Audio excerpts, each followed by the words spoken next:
All right, welcome back. We're going to look at some of the settings in this video.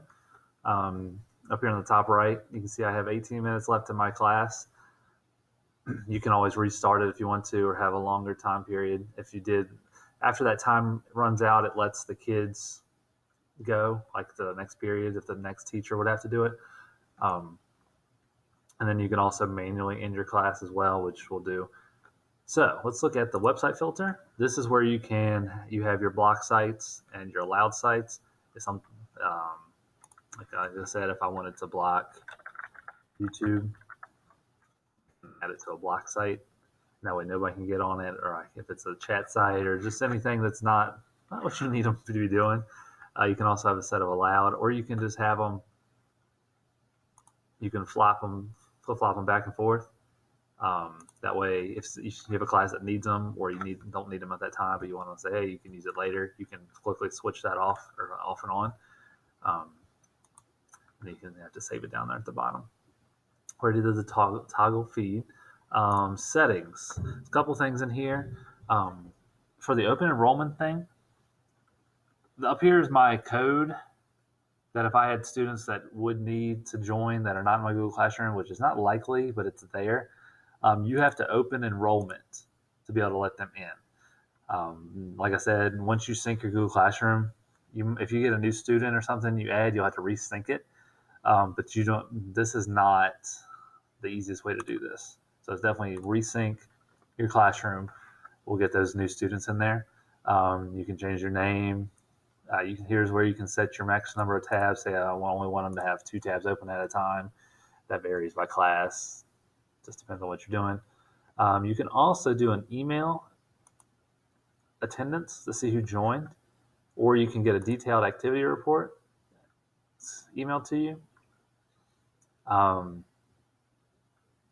attendance will just be like who was in your class, and then you can activity report. So this might be good if you want to have evidence of what you're doing, or make sure these kids are doing what they're supposed to be doing.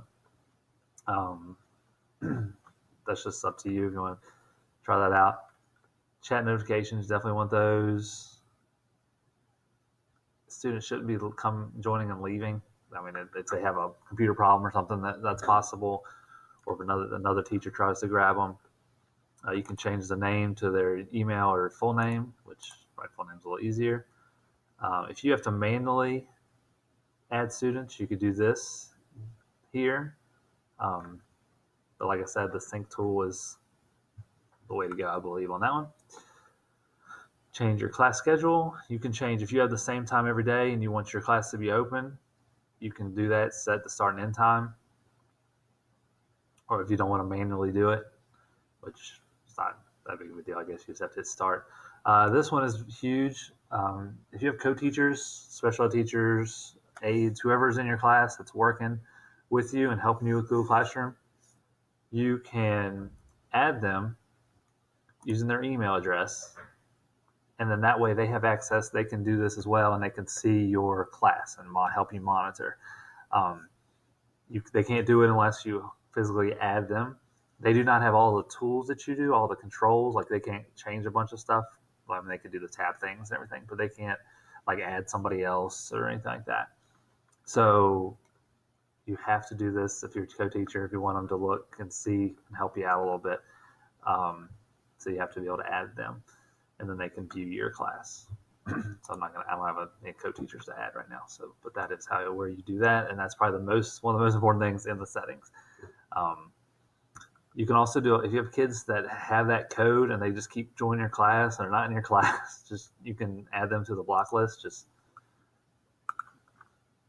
I don't have anybody on there now, but add them. I mean, that's probably not going to happen, but you can.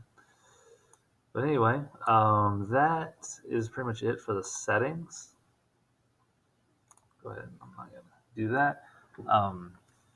So we got one more section, then we're ready to rock and roll and start using it on your own.